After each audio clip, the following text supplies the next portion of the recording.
make it very clear, it's not union members who are bad. Union members, please hear this clearly. The union bosses from the beginning, however, have had an agenda far different than the typical American blue-collar union worker. Union members, you are not racist, revolutionaries, or communists. Maybe some are, but you know what? Some non-union members are as well. But your dues and your fees and your willingness not to recognize who your unions have been from the beginning are empowering communist, racist, and those who will be responsible for destroying our country and then monopolizing, coming in and using those events to gain even more power. You've been given a history full of half-truths, kernels of truth, or out-and-out lies. You must restore history to understand the future. The racism of labor unions. I want you to, don't take anything that I say as fact. Don't take my word for it. Do your own homework. It's all there. Some of the stuff we're going to show you tonight, we got from the union website. I believe in the American worker. But the labor unions keep their worker quiet by giving them insane pensions. And everybody, it's normal. You go, ah. There is an uncomfortable history, but because of this uncomfortable history, it becomes an uncomfortable future in times of trouble. The people at the top have not changed. Let me take you back to this. I'd love to show you a video, but I can't. It is the Panic of 1873. A European depression hit American shores. A major U.S. investment bank failed.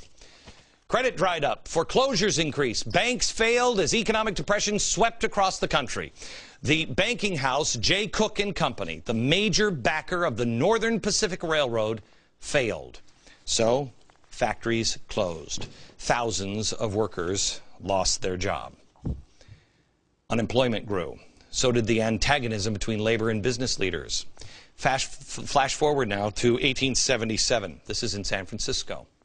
Unemployment in the city hovered around 20%. See if you think any of these possibilities could happen in the future.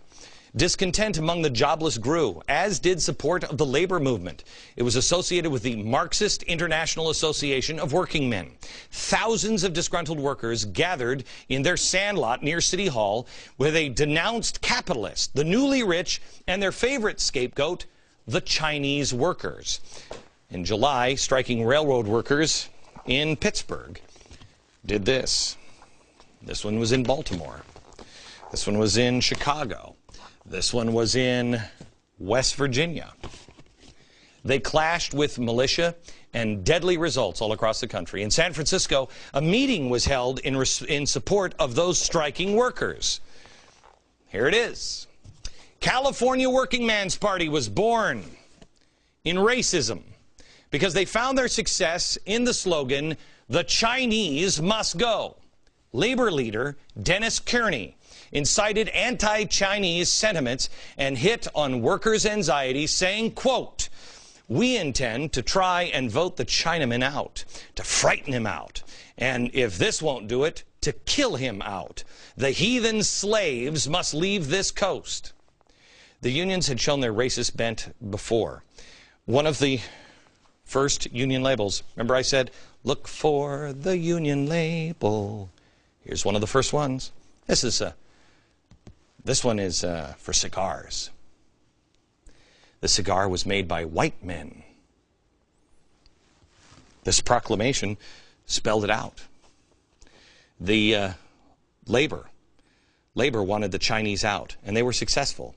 Thanks to the efforts of the Labor Party, 1880, California banned the importation and use of Chinese labor. Congress did the same thing with the Exclusion Act of 1882, stopping all Chinese immigration for 10 years. But it was renewed and modified so many times. The policy actually remained in place until 1943 and was not completely dropped until the 1960s.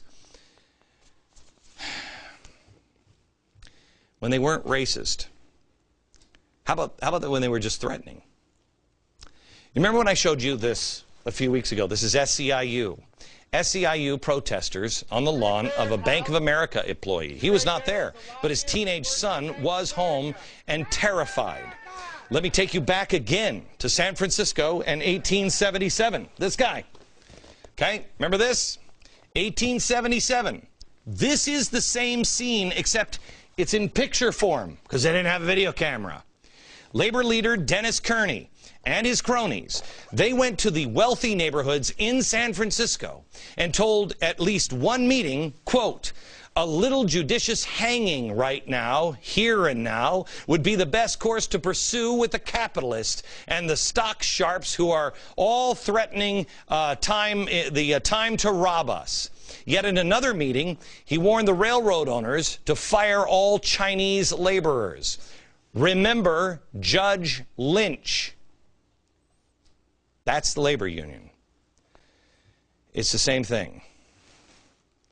History repeats itself unless you understand history and you stop it. More in a second.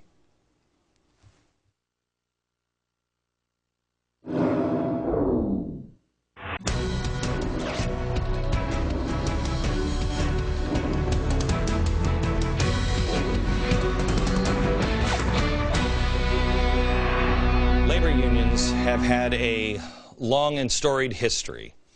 I showed you this from a cigar label, Cigar Union, whites only. They'll have you believe that unions are about the little guy, and always have been, the poor, the minority. And interestingly, these American unions aren't even necessarily about being American anymore. They're for the little guys now all over the world. Legal, illegal, it doesn't matter. Here is SEIU's Alicio Medina. Here's what he said. In our membership are Eastern Europeans, Irish, Polish, Indians, Chinese. The whole world is represented among the undocumented and also in our membership. We also represent American-born workers, legal residents. Okay. Remember, he's using race here. Remember, the cigar made by whites only. The labor unions thought that that was the best way to drive up membership, to appeal to whites and make Asians and the blacks the enemies. So now who do they have to pin the blame on, the problems that we have now? Well,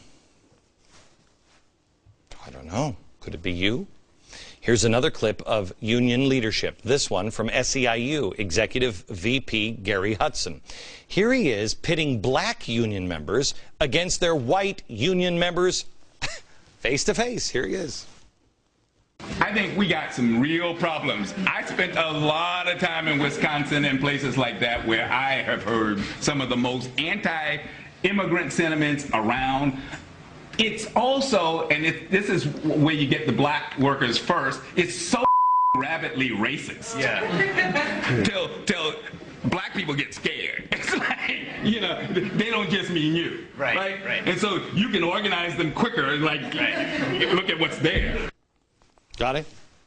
So they can use the Hispanic, the plight of the undocumented alien, the illegal American or illegal alien, and they can use that to organize the blacks.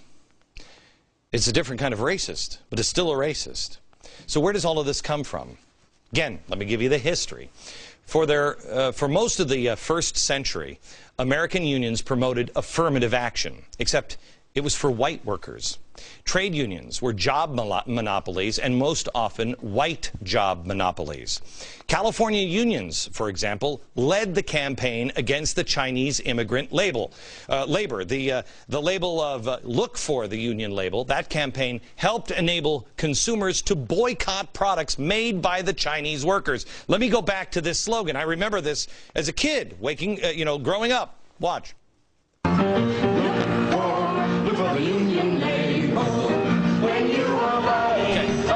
Again, that came from look for the union label.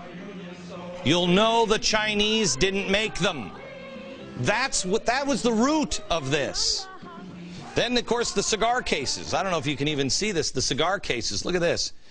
Here's people kicking the Chinaman out. Here is a cigar beating the Chinese cigar up. I mean, these boxes say the cigars contained within are made by white men. That was the original union label. As for East Coast immigrant labor, the celebrated socialist leader Eugene V. Debs once complained, "The Dago works for small pay and lives far more like a savage or wild beast than the Chinese," end quote. Beautiful. I'm sure he meant that with love and respect. Above all, unions made it difficult for blacks to earn a living. The first large union federation, the National Labor Union, set the pattern of exclusion and evasion.